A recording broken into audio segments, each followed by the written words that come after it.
게리 토마스라는 분이 이런 말씀을 합니다. 하나님께 순종하지 못하는 최대 걸림돌이 뭐냐? 하나님께 순종하지 못하는 최대 걸림돌은 인간이 가지고 있는 욕심이 아니다. 인간이 가지고 있는 욕망이 아니다. 하나님께 순종하지 못하는 최대 걸림돌은 자기 인생을 자기가 알아서 살겠다는 태도다. 이렇게 이야기를 합니다. 그래서 우리 모든 사람은 욕심이 있을 수 있습니다. 모든 사람은 출세하고 싶고 또 뭔가를 가지고 싶은 욕망이 있습니다. 그러나 그것보다 더 중요한 것은 그 모든 욕심과 욕망 가운데서 내 인생을 그래도 주관하시는 분이 하나님이시다라고 인정하며 그 모든 욕심 가운데 하나님을 인정하는 그것이 굉장히 필요합니다. 광야에서 이스라엘 백성들이 매일 아침 일찍 부지런히 눈을 뜹니다. 왜 그렇게 아침에 일찍 눈을 뜨느냐? 들판으로 나가기 위한 거죠. 원래 그들이 텐트를 치고 살았던 40년 동안 살았던 그것이 들판이죠. 그런데 아침 일찍 나가야 이 단맛이 나고 흰 눈 같은 그런 만나를 주울 수 있었기 때문입니다. 그리고 한때는 하나님께서 부지런한 사람들이 또 이 이스라엘 사람들이 광야를 지나서 가나안 땅으로 갈 때에 그 지대를 지나던 새들이 있었습니다. 그 새들이 뭐냐면 동풍을 따라 이동하는 새였는데 메추라기 떼입니다. 그런데 이 메추라기 떼는 땅에 안 떨어지는 새입니다. 그런데 메추라기 떼가 수천 마리가 지나가다가 지친 메추라기들이 땅으로 떨어집니다.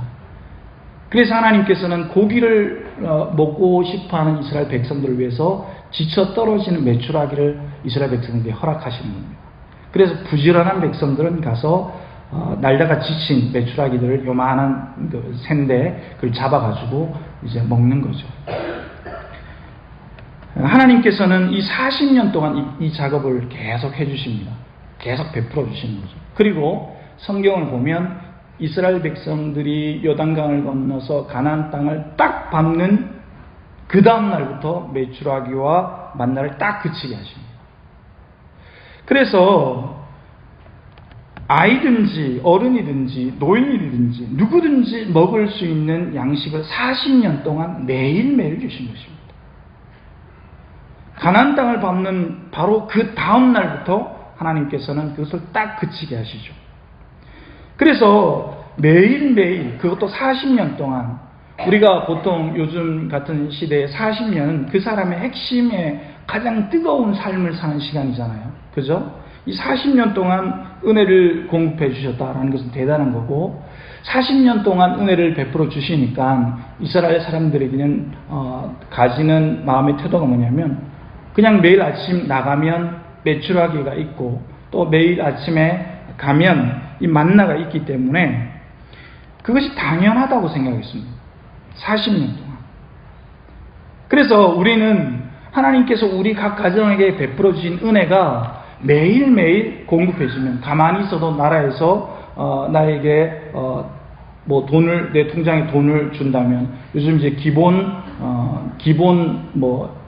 수당 이런 것들을 국회에서 한때 얘기한 적이 있는데 계속해서 뭔가를 채워주면 우리는 그것이 당연하다고 생각을 하는 것입니다. 그러나 은혜는 당연한 것이 아닙니다. 우리가 이전에 겪어보지 못한 이런 코로나 사태를 겪으면서 느껴지는 것이 있습니다. 우리가 당연하게 여겼던 내가 사랑하는 사람과 밖에 나가서 외식을 하고 즐겁게 식사하고 내가 당연하게 여겼던 내가 원하면 어디든지 가서 여행할 수 있고 또 내가 원하면 해외 좋은 따뜻한 나라 가가지고 또 즐길 수 있었는데 그 당연한 것이 다 사라져버렸습니다. 그래서 은혜는 익숙해지면 당연하다고 착각하게 되는 것입니다. 그래서 익숙해지지 않고 늘 감사가 넘치는 은혜의 삶을 사시는 여러분들 매일매일 일상이 되시기를 예수님의 이름으로 축복합니다. 우리는 은혜가 당연한 대가라고 생각을 합니다. 무슨 말입니까? 내가 열심히 예배하고 하나님, 내가 세상의 법대로 살지 않고 하나님께서 원하시는 삶을 살라고 내 마음에 노력하니까 하나님께서 은혜를 베푸시는구나, 하나님께서 복을 주시는구나 라고 당연한 대가라고 생각할 때가 많이 있습니다. 그런데 오늘 로마서 4장 1절 이하는 은혜는 당연하지 않다라고 말씀을 하고 있는 것입니다. 그래서 오늘은 본문을 중심으로 두 가지 정도 당연하지 않는 은혜에 대해서 우리가 묵상해 보고자 합니다. 당연하지 않는 은혜는 첫 번째 아브라함의 은혜입니다.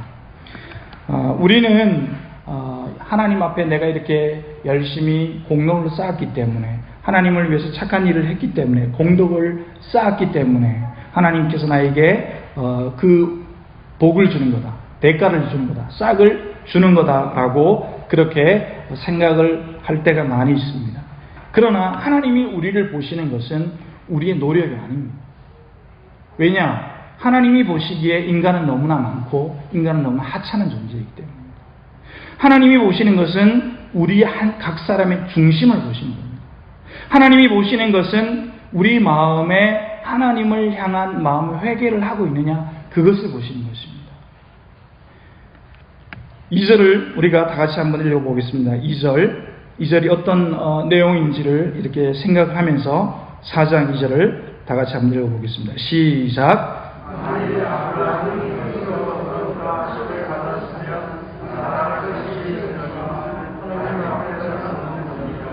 아브라함이 행위로 만약에 하나님 앞에서 죄가 없다, 의롭다라고 그렇게 받을 수 있느냐? 그러나 자랑할 것이 없다는 것입니다.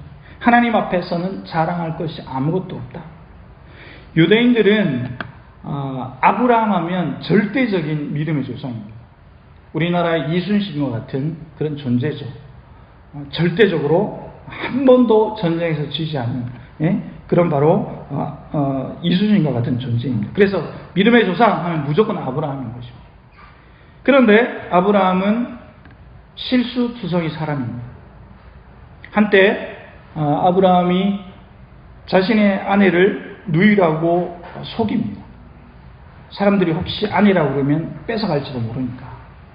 그래서 누이라고 속입니다. 한 번 만약에 누이라고 속였다면 너무나 마음이 다급해서 그렇게 했다라고 우리가 이해할 수가 있습니다. 그러나 창세기를 보면 아브라함은 2번 자기의 아내를 누이라고 속입니다. 2번 이랬다는 것은, 한 번이면 뭐 이런 말이 있죠. 한 번 실수면 그게 실수고 2번 실수하면 그건 실력이다, 뭐 그런 말들을 합니다. 그래서 2번씩이나 자기 아내를 누이라고 속였다는 것은, 이것은 상당히 비겁한 행동이었습니다. 또 아브라함은 어떤 실수를 하느냐? 아브라함은 이제 아내가 아이를 놓지 못하니까, 하나님은 분명히 약속하셨는데 아이를 낳지 못하니까 애굽에서 여인을 한 사람 데리고 옵니다. 하갈을 데리고 오죠. 그래서 이 하갈을 통해서 아들을 낳으려고 합니다. 그런데 이것 때문에 집안에 분란이 일어납니다. 집안이 막 엉망이 되어버리는 것입니다. 그래서 이 하갈이 뱃속의 아이를 낳고 배가 불러오니까 자기 아내 사례를 무시를 하는 것입니다. 그래서 어떻게 됩니까? 다시 아내가 이것을, 자기의 분통함을 남편에게 이야기를 하죠. 아브라함이 하나님께 이렇게 또 기도를 하고 결국은 이제 아내 사라도 이삭을 잉태하게 됩니다. 그리고 어떻게 됩니까? 결국은 아내 사레가 종 하갈을 쫓아내버리죠. 집안이 이렇게 분란이 일어나게 되는 것입니다.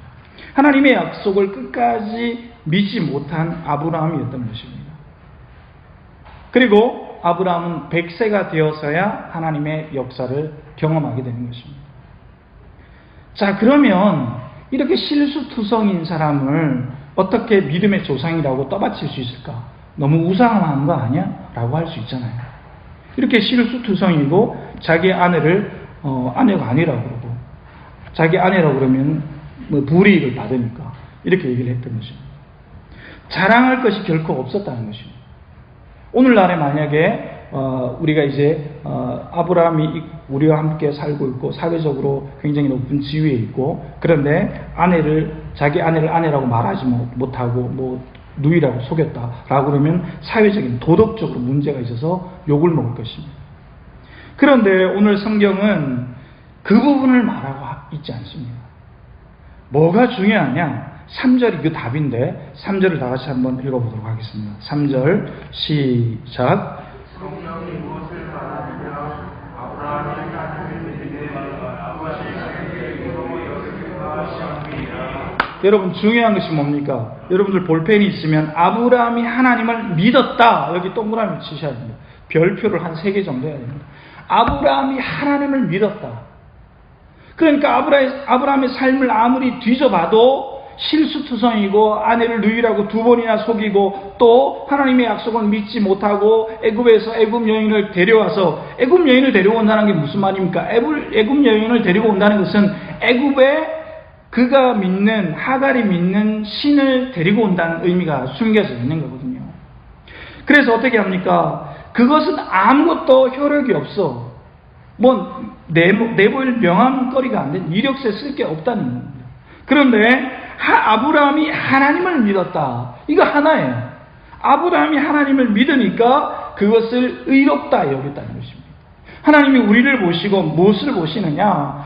아무것도 안 보세요. 다만 내가 하나님을 진짜 믿느냐, 그거 하나 보신다는 거예요. 여러분, 그래서 실수를 한 번 한 것도 아니고 이 계획적인 실수를 하고 있는 아브라함, 알고 하는 실수, 그러나 아브라함의 이 실력이 엉망이라는 것을 알고 계셨지만, 하나님은 그 실수도 알고 있지만 아브라함이 하나님을 믿었기 때문에 그것을 의로 여겨 주신 것입니다. 할렐루야. 하나님이 그것을 가장 중요하게 보셨다는 것입니다. 우리가 실수하고 우리가 실패할 수 있습니다. 우리가 좌절할 수 있습니다. 우리가 교회를 잘 못 다닐 수도 있어요. 내가 일한다고 돈 번다고. 그러나 중요한 것이 뭐냐? 하나님 앞에 그 중심, 하나님을 믿는 진실한 마음이 항상 있어야 되는 것입니다. 여러분, 그래서 이런 은혜가 저와 여러분들 가운데 늘 날마다 있으시기를, 하나님을 절대적으로 믿는 이 믿음이 있으시기를 예수님의 이름으로 축복합니다.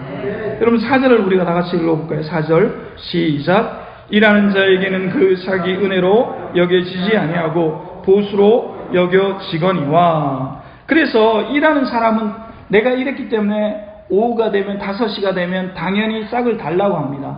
하루 품삯을 달라고 하죠. 그러나 은혜는 그것이 아니라는 것입니다. 은혜는 우리가 뭔가를 했기 때문에 주시는 것이 아니라는 것입니다. 내가 열심히 하루 종일 일했기 때문에 5시가 돼서 퇴근을 하면 돈을 받는, 일당을 받는, 그것이 아니라는 것입니다. 우리 교회 앞에 할머니가 한 분 계신데, 할머니가 제가 어느 날 교회 텃밭을 풀을 뜯고 있는데 5시가 되니까 오시더라고요. 4시 한 50분 돼서 오시더라고요. 짐을 큰 걸 짊어지고 오시더라고요. 그래서 제가 인사했죠. 아이고, 할머니 어디 다녀오세요? 그러니까 목사님 일하고 와요. 그러더라고요. 그래서 제가 말씀드렸어요. 많이 버셨어요? 그러니까 아예 많이 못 벌었어요. 그래서 제가 궁금해가지고 어디서 일하셨어요? 그러니까 저기 밭에 가서, 남의 밭에서 일하셨대요. 얼마 줘요? 그러니까 8만 원 줬대요. 8만 원. 그래가지고 아유, 고생하셨다고 빨리 가서 쉬시라고 이렇게 드린 적이 있습니다. 그런데요, 우리의 모든 생각은 이렇습니다. 회사 열심히 다니면 한 달이 되면 월급을 받아야 되죠. 월급이 안 나오면 가서 얘기를 하게 되고, 왜 돈을 안 주냐고 이렇게 싸우죠. 근데 하나님의 셈법은 달라요. 하나님의 셈법은 뭐냐? 하나님의 셈법은 하루 종일 일을 안 했는데 5시가 되면 고생했다고 딱 8만 원을 주시는 거예요. 고생했다고 한 달이 되면 복을 주시는 거예요. 이게 하나님의 셈법이라는 거죠. 그래서 이것이 바로 하나님의 셈법이고 이것이 바로 하나님의 은혜라는 것입니다. 5절은 이렇게 말씀합니다. 이를 아니할지라도 경건하지 아니한 자를 의롭다 하시는 이를 믿는 자에게는 그의 믿음을 의로 여기신다. 뭡니까? 하나님을 인정하는 자, 하나님이 저의 창조주이십니다. 하나님 저의 복의 근원이십니다. 라고 고백하면 하나님께서 그 인생을 책임져 주신다는 거죠. 우리의 모든 생각은 인간의 셈법으로 계산을 하거든요. 그러나 하나님은 그게 아니라는 겁니다. 우리가 하나님 앞에서 십자가의 은혜로 구원을 받는 것도 그렇고, 우리가 육신의 몸을 입고 살아가면서 받는 복도 그러하다는 것입니다. 이번에 우리가 코로나 사태 때 재난지원금을 받았잖아요. 근데 우리가 일하지 않았잖아요. 정부에서 재난지원금을 줬죠. 그러니까 뭐 정성군에도 주니까 사실 우리가 막 공짜 돈이 생겼으니까 막 헤프게 썼잖아요. 여러분 그렇게 안 쓰셨어요? 저는 헤프게 썼거든요. 집사람하고 가가지고 뭐 맛있는 것도 사 먹고 아이들도 맛있게 먹여주고 이렇게 했습니다. 이렇게 보통 때 한 달 쓰는 것보다 더 많이 쓰게 됐죠. 감사했죠. 나라 재정이 걱정이 되긴 했지만 그래도 감사했죠. 그런데 하나님이 이렇게 하신다는 겁니다. 하나님의 셈법은 인간의 셈법과 다르다는 것입니다. 그래서 자격이 없지만 서툴지만 하나님이 상을 은혜를 주신다는 것입니다. 그러므로 우리의 마음에 정말로 필요한 것은 뭐냐면 하나님을 진실되게 믿는 그것이 중요한 것입니다. 그래서 우리가 제가 이걸로 하나님 앞에 내가 인정을 받을 수 있습니까? 라고 혹시 의심할지 모르지만 하나님은 오케이 됐어 5시야 계산하자 너 월급 통장에 넣어줄게 받아가 이렇게 말씀합니다. 여러분 그래서 학교에 가면은 우리는 어떤 아이들은 공부를 열심히 해서 너는 1등이다 너는 10등이다 너는 또 아이들이 많은 학교는 500등이다 이렇게 등수를 가립니다. 하나님의 법은 달라요. 하나님의 법은 뭐냐? 야, 다 모여. 교실 안으로 다 들어와. 교실 안에 다 들어온 사람은 모두가 1등이야 라고 하십니다. 이게 하나님의 방법이라는 것입니다. 여러분 그래서 우리가 예수님 안에 있으면 하나님 안에 있으면 하나님께서 그 사람을 인생 여정 모든 인생 가운데 복을 주시고 채워주신다는 것입니다. 이것이 가장 중요한 오늘 로마서 4장에서 말씀하신 핵심 포인트입니다. 하나님을 믿는 것. 인생을 60년, 70년 살아서 정말로 하나님의 영광을 위해서 살았는데 열심히 일을 했는데 하나님을 안 믿을 수도 있어요. 왜 그런지 아세요? 내가 노력해서 생각했다고 하면 하나님을 믿지 않는 거예요. 그러나 60년, 70년 인간의 생각으로 하나님을 잘 못 믿다가도 내가 이 부족한 가운데 연약한 가운데 내가 하나님은 믿습니다. 진심으로 하나님은 믿습니다. 라고 그 믿음을 지키면 하나님이 그것을 의롭게 여기신다. 인정해 주신다는 것입니다. 여러분 이것을 믿으시기 바랍니다. 그러므로 여러분들의 믿음을 지키시고 날마다 하나님의 무한하신 은혜를 누리시는 여러분이 되시기를 예수님의 이름으로 축복합니다. 여러분 두 번째 오늘 말씀하시는 것은 뭐냐? 당연하지 않는 은혜를 다윗의 은혜를 통해서 말씀을 합니다. 당연하지 않는 은혜는 다윗의 은혜다. 여러분 이 유대인의 전통에서 중요한 이 전통이 있는데 뭐냐? 모든 증인은 2명 이상이 돼야 한다라는 그런 문화적인 관행이 있습니다.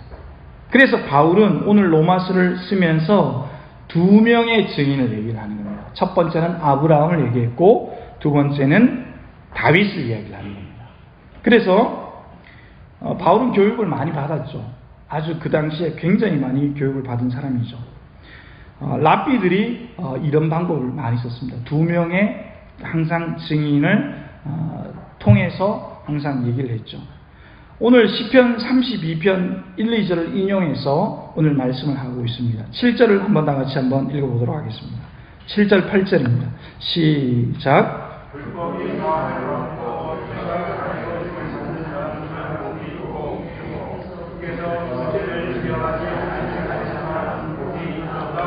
자, 여러분 죄를 지었는데 법을 어겼는데 죄가 가리어짐을 받았다. 하나님께서 그것을 딱 덮어주시는 겁니다. 법에 노출되지 않도록 하나님께서 딱 가려주는 겁니다. 그래서 죄가 가려짐을 받은 거예요. 주께서 그 죄를 인정하지 아니하실 사람은 복이 있다. 우리 모두는 이런 은혜를 누리고 있는 겁니다. 이 다윗은 우리아의 자기 신하 중에 우리아가 있었잖아요. 장군이 있었잖아요. 싸움을 잘했죠. 우리아의 아내 밧세바를 다 군사들을 보내가지고 싸움을 하기 전쟁터에 보내고 성을 이렇게 거닐다가 우리아의 아내가 이렇게 목욕하는 것을 보게 되죠. 그런데 그 당시에 이 문화를 보면 그럴 수밖에 없는 문화거든요. 어떤 사람은 왜 그렇게 보이게 그렇게 노출이 심하게 했느냐 그런데 그 당시 문화가 그랬던 것입니다. 성은 높았고 일반 주택은 낮은 곳에 있었기 때문에 그렇게 보였던 것입니다. 그래서 어떻게 합니까? 그의 아내 밧세바를 취하게 되죠.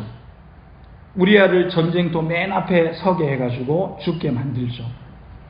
그래서 사람들이 보기에 아무런 문제가 없는 것 같았지만 하나님께 그것이 들키게 되죠. 그런데 이 밧세바를 범함으로 말미암아 어떤 일이 벌어졌냐? 그걸 끝나지 않습니다. 그걸로 끝나지 않고 그의 아들 압살롬이 반란을 나중에 또 일으키게 되는 것입니다. 그리고 그 다음에 어떤 일이 있느냐? 또 세바의 난이라는 것이 또 일어나게 돼요. 그리고 그 왕자들이 왕위를 계승하기 위해서 왕자들의 분란이 굉장히 많이 일어납니다. 이 밧세바를 범하는 죄로 말미암아 그 뒤에 자꾸 일들이 일어나게 되는 것입니다. 그래서 안팎으로 끊임없는 시련을 겪게 되고 결국 어떻게 됩니까? 결국 나라가 쪼개지죠. 자기의 아들 이후에. 그런데 굉장히 재미있는 것이 있어요. 다윗이 왕이 되기 전에는 이런 일이 하나도 안 일어나지 않았어요. 다윗이 왕이 되기 전 늘 양치기로 입고 쫓겨다니던 그 시절에는 이런 일들이 하나도 일어나지 않았어요. 그런데 하나님을 잘 섬기다가 왕이 되고 난 다음에 이 다윗은 실수를 하게 됩니다. 권력을 잡은 후에 실수가 일어나는 거죠. 성경은 말씀합니다. 방금 읽은 7절 8절을 제가 다시 한번 읽으면 불법이 사함을 받았다. 죄를 지었는데 죄가 가리워짐을 받는 사람들은 복이 있다. 주께서 그 죄를 인정하지 아니하실 사람은 복이 있다. 여러분, 그래서 사사시대에 다윗 앞에 사울 왕이 있었고 사울 그 전에 사사시대였죠. 사사시대 때 이스라엘 사람들은 끊임없이 왕을 세워달라고 요구를 합니다. 왜냐? 이웃나라에는 왕이 있으니까. 이웃나라에 왕이 있으니까 딱 왕이 명령만 딱 하면 나라가 전체가 잘 움직이는 거예요. 그런데 이스라엘 나라를 보니까 막 이 사람이 맞다고 그러고 저 사람이 맞다고 그러고 막 지방 분권화가 돼가지고 막 시끄러운 거예요. 하나가 되지 못하는 거예요. 의견 일치하지 못하는 겁니다. 그러니까 사람들이 왕을 세워달라고 요구를 한 겁니다. 그런데 이스라엘의 유일하신 왕은 하나님이 되셔야 했던 거죠. 그래서 우리도 왕을 달라고 그렇게 하다가 왕을 세워주니까 그 왕이 하나님의 뜻을 행하지 못하고 인간이기 때문에 실수를 하게 되는 것입니다. 사람들은 좋은 대통령을 세우면 정치를 잘하면 나라가 잘 돌아간다고 생각합니다. 그러나 성경적인 답은 하나님을 두려워하는, 하나님을 경외하는 지도자가 대통령이 있을 때 그 나라가 잘 돌아간다라고 말씀하는 겁니다. 그래서 우리가 대통령을 위해서 기도할 때, 나라의 지도자를 위해서 기도할 때 대통령이 잘하게 해달라고 기도하면 안 돼요. 하나님을 두려워하게 해달라고 그렇게 기도해야 됩니다. 그게 성경적인 방법인 것입니다. 여러분, 이스라엘 백성들은 위대한 왕을 달라고 끊임없이 기도했어요. 그런데 사울 왕을 지나고 다윗이 그 역할을 해주기를 간절히 원했어요. 그런데 다윗은 실수를 하게 되죠. 그래서 결국은 다윗은 우리아의 아내 밧세바를 범하게 되고 그를 취하게 되고 그 이후로 왕좌의 난이 계속해서 일어나게 되고 솔로몬 왕이 등극하고 나라가 쪼개지는 것입니다. 여러분, 이제 결론을 맺을까 합니다. 여러분, 아브라함의 자손이든지 다윗 왕조의 백성이든지 이 자부심만으로 사람들은 살기를 원했습니다. 그러나 중요한 것은 그게 중요한 것이 아닙니다.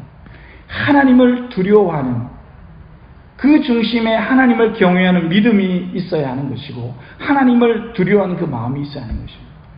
위대한 지도자가 일어나서 위대한 어떤 한 사람이 일어나서 나라를 이끄는 것이 아니에요. 사람 계속 바뀌어요.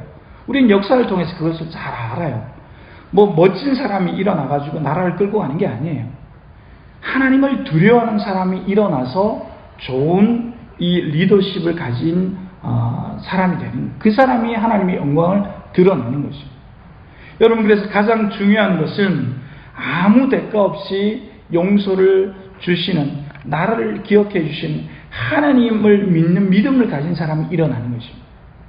그런 내가 되는 것이 굉장히 중요한 것입니다. 그러할 때 하나님이 나를 사용하여 주시고 은혜를 베풀어 주시는 것입니다. 로마서는 오늘 그 말씀을 하는 것입니다. 아브라함은 하나님을 믿음으로 말미암아 하나님께 의롭다함을 받았다. 그러면 우리 모든 인생에는 가능성이 있는 것입니다. 내가 내 인생에 내세울 것 없지만, 또 내가 인생을 성실하게 살았다고 해서 이건 하나님 이거 인정해 주세요라고 할 수 있지만 이거 가지고 인정 못 받는다는 것입니다. 하나님이 나를 인정해 주시는 것은 내가 하나님을 진실되게, 그 중심이 흔들리지 않게 하나님을 믿을 때 하나님께서 그것을 인정해 주신다는 것입니다. 혹 다윗처럼 바스바를 취해서 지울 수 없는 죄를 범해서 이것으로 말미암아 왕자의 난들이 일어나고 결국 나라가 쪼개졌지만, 그럼에도 불구하고 하나님께서는 그 죄를 물으시지 아니하시고 하나님께서는 하나님을 향한 그 믿음, 하나님의 은혜를 베풀어 주신다는 것입니다. 그 마음에 회개하고 참 회개를 하고 하나님 앞에 섰을 때 다윗은 용서함을 받았죠.